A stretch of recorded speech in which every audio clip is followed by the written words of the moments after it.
I tried hard to be proud of my service, but all I could feel was shame. And racism could no longer mask the reality of the occupation. These were people, these were human beings. I've since been plagued by guilt anytime I see an elderly man, like the one who couldn't walk, who we rolled onto a stretcher and told the Iraqi police to take him away. I feel guilt anytime I see a mother with her children, like the one who cried hysterically and screamed that we are worse than Saddam as we forced her from her home. I feel guilt anytime I see a young girl, like the one I grabbed by the arm and dragged into the street. We were told we were fighting terrorists. The real terrorist was me, and the real terrorism is this occupation. Racism within the military has long been an important tool to justify the destruction and occupation of another country. It has long been used to justify the killing, subjugation, and torture of another people. Racism is a vital weapon employed by this government. It is a more important weapon than a rifle, a tank, a bomber, or a battleship. It is more destructive than an artillery shell, or a bunker buster, or a Tomahawk missile. While all those weapons are created and owned by this government, they are harmless without people willing to use them. Those who send us to war do not have to pull a trigger or lob a mortar round. They do not have to fight the war, they merely have to sell the war. They need a public who is willing to send their soldiers into harm's way. They need soldiers who are willing to kill and be killed without question. They can spend millions on a single bomb, but that bomb only becomes a weapon when the ranks of the military are willing to follow orders to use it. They can send every last soldier anywhere on earth, but there will only be a war if soldiers are willing to fight. And the ruling class, the billionaires who profit from human suffering, care only about expanding their wealth, controlling the world economy. Understand that their power lies only in their ability to convince us that war, oppression, and exploitation is in our interest.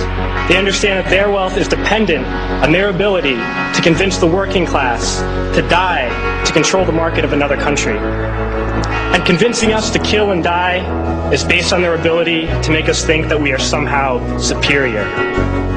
Soldiers, sailors, Marines, airmen have nothing to gain from this occupation. The vast majority of people living in the U.S. have nothing to gain from this occupation. In fact, not only do we have nothing to gain, but we suffer more because of it. We lose limbs, endure trauma, and give our lives.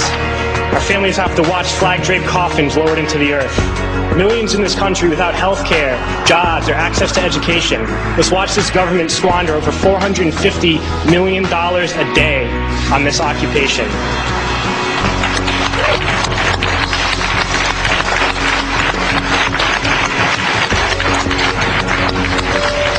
Poor and working people in this country are sent to kill poor and working people in another country to make the rich richer. And without racism, soldiers would realize that they have more in common with the Iraqi people than they do with the billionaires who send us to war.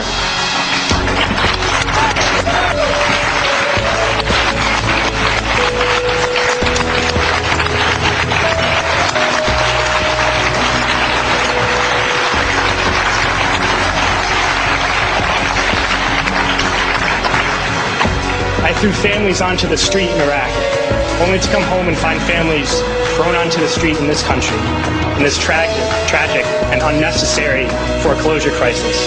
We need to wake up and realize that our real enemies are not in some distant land. They're not people whose names we don't know and cultures we don't understand. The enemy is people we know very well and people we can identify. The enemy is a system that wages war when it's profitable. The enemy is the CEOs who lay us off from our jobs when it's profitable. It's the insurance companies who deny us health care when it's profitable. It's the banks who take away our homes when it's profitable. Our enemy is not 5,000 miles away. They are right here at home. If we organize and fight with our sisters and brothers, we can stop this war, we can stop this government, and we can create a better world.